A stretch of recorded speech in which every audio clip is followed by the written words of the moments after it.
Hello everyone, my name is Kyle, aka Racing Boy Short. The Daytona 500 is right around the corner, so I figured we'd go through every race team and preview and maybe give a goal for each race team on what they should be able to accomplish in the 2025 season.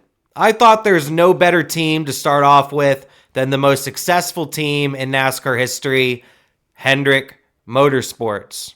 Hendrick Motorsports, a very successful team with a great history. Also, the most popular team, I'd say, in NASCAR at the moment.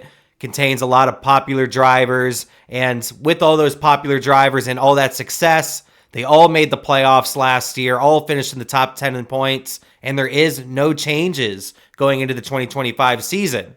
And when I say no changes, I mean no driver changes, no crew chief changes.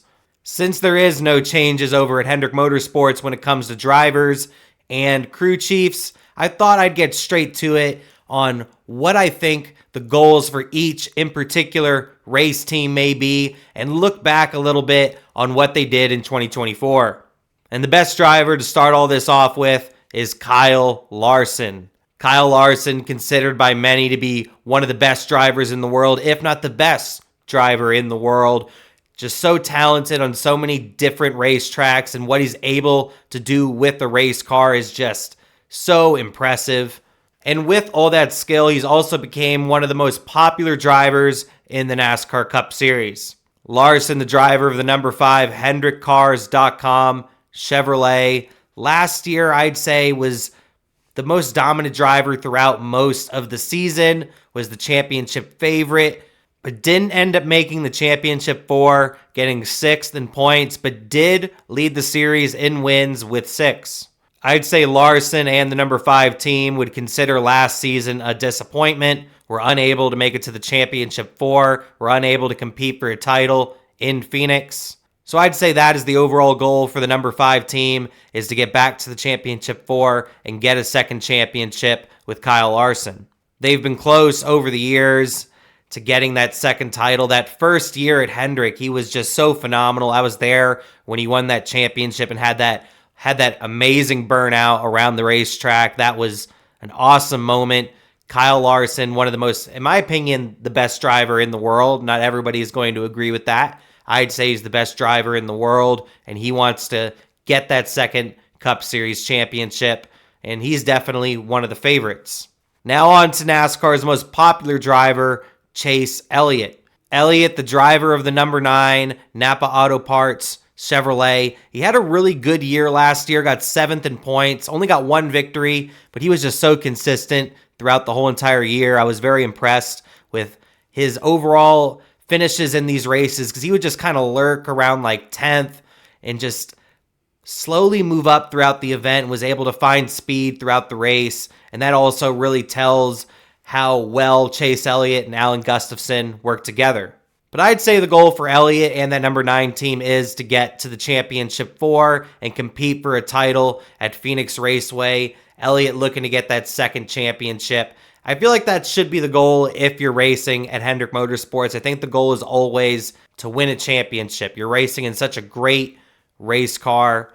But if Elliott can do what he did last season, but just have a little bit more speed, I would consider him one of the championship favorites just because of how consistent he was. He was able to stay out of trouble for the most part. For the most part, he did have a couple of incidents, but for the most part was able to stay out of trouble last season. Now let's move on to the number 24 of William Byron. Byron, the driver of the number 24 Exalta Chevrolet, had another great year last year, going to his second straight championship 4, but once again came just short of winning that championship. 3rd in points with 3 victories, but a great year for Byron. He also got the Daytona 500. But one thing I noticed with William Byron last season, his last season was top heavy, if that makes any sense. Those first couple of races, the first quarter of the season, I'd say, he was really strong.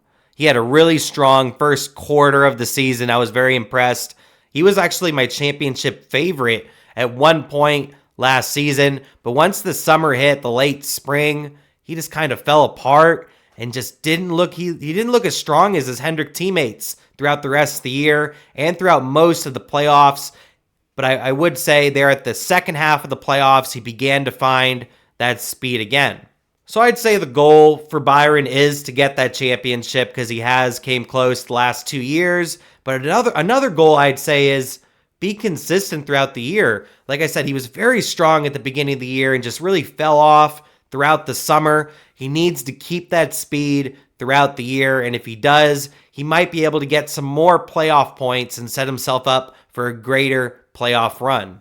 Now we're on to Alex Bowman. Bowman's the driver of the number 48 Ally Chevrolet, and I'd say the same thing about Bowman that I said about Elliott. He was just very consistent throughout the year. I was very impressed on how consistent he was. He ended up getting 9th in points and got 1 victory in the season. Yeah, he kind of just did the same thing that Elliott was doing, running around 10th most of the day, but ended up sneaking up near the end of the race and getting a top 5 or getting around 6th or 7th.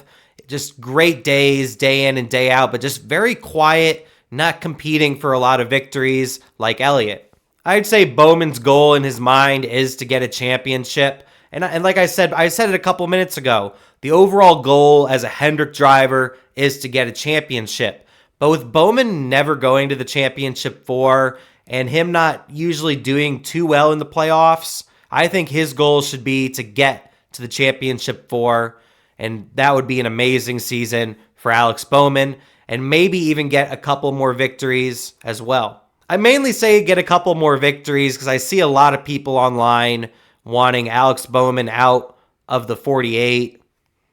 And I get it. Bowman's not as flashy as these other guys, but I'm very interested to see what he can do. He has a lot of skill behind the wheel, but is he able to get it done in the playoffs? Like I said, he is a Hendrick driver, and the goal is to get a championship.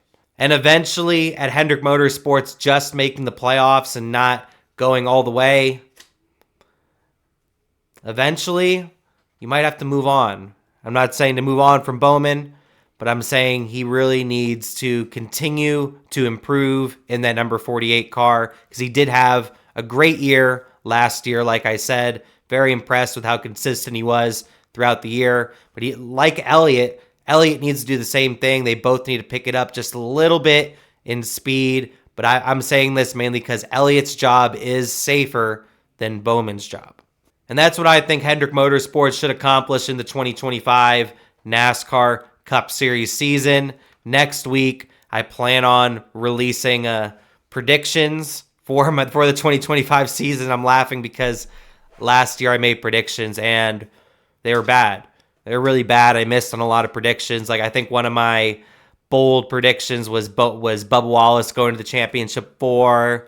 I had both Dinger and SVG winning in the 16.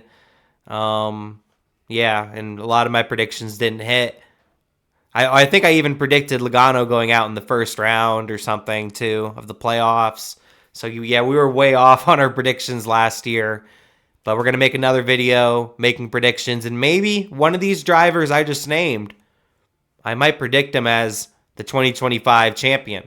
But I appreciate anybody tuning into this video. Check out my other team preview videos here on my channel. Also, I go live every Monday here on the channel with the Hit the Pacecar podcast live every Monday, 7 p.m. Eastern. Just be aware there is cussing, there's jokes. It's meant to be comedic informative. It's kind of like Pat McAfee, not copy and paste. I made a separate video if you want to check that out and learn more information about that show and my other live shows. Like next weekend, I'm going to have the Car on the Hauler post-race live here on the channel, 30 minutes to an hour post-race of the Clash at Bowman Gray Stadium. Should be a very interesting race. Also here on the channel on Monday before the Clash, you're potentially already seeing this after Monday before the Clash, I'll have a preview for Bowman Gray Stadium on who my pick is to win and how I think the overall events are going to go and breaking down the segments in the race.